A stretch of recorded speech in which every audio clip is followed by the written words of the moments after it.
Arti Bana. I'm a student journalist at Wits University. I'm doing my honours this year. I've been part of the Fees Must Fall protest this year, and what I can say about it is that it was possibly, in a way, I think I'm very fortunate to have been here while this actually happened, and as a journalist as well, because what it teaches you is that you don't just cover the protest as an outsider, but I was at an advantage to cover it from the ground.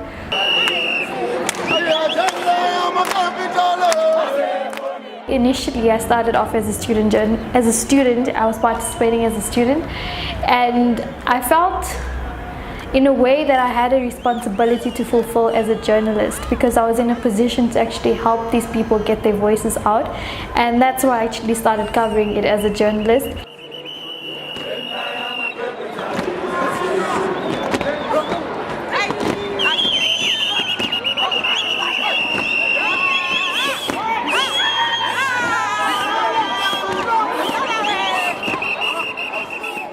I was part of the team that covered Fees Must Fall, and that was quite intense and pretty hectic.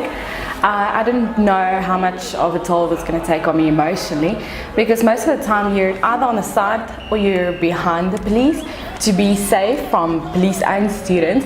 But the thing is, when you're on the police side, is you see when the trouble's coming. I didn't do much of the heavy protests, like for instance when stun grenades and tear gas and stuff was going off. I wasn't really there, but I was there when the aftermath happened. So for instance, I'd go to the Hillbrow police station. I'd do things that are after the fact, because I usually felt like those mass protests were difficult for me to actually capture. For instance, I don't do well with stampedes, so that would have been a no-no for me. So that's how I worked around covering the Fees Must Fall protest this year.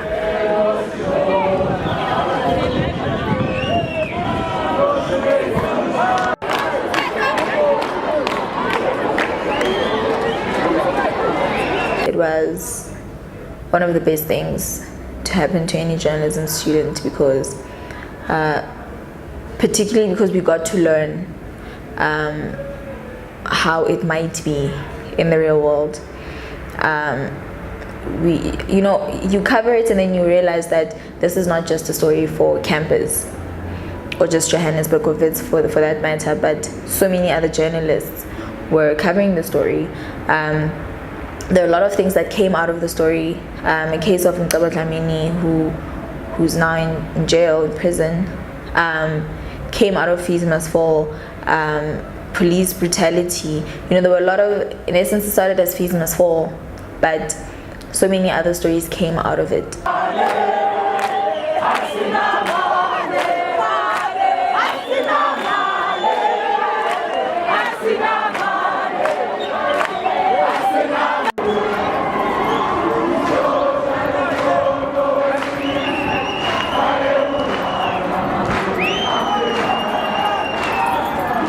There's so many memories attached to Wits and Fees Must Fall, like taking a walk now and then thinking how this place looked a couple of weeks ago, how much of terror was actually on the place, how students felt, how people were running towards gates trying to escape from like rubber bullets and things like that.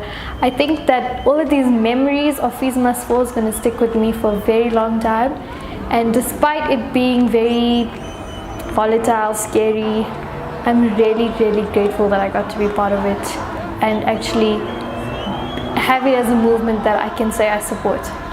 Actually, I had an incident with it.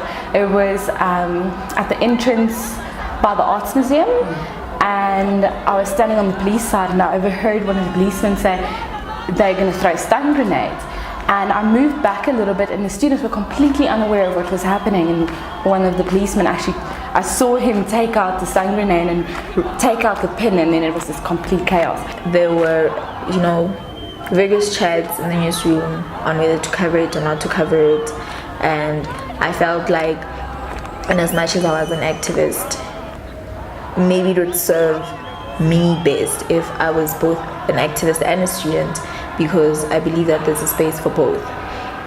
So I believe that it has served as an advantage in that regard.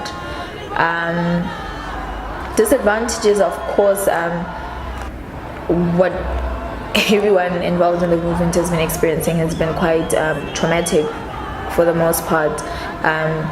It's not every day. I mean, it's not normal to come here every day and experience rubber bullets, tear gas.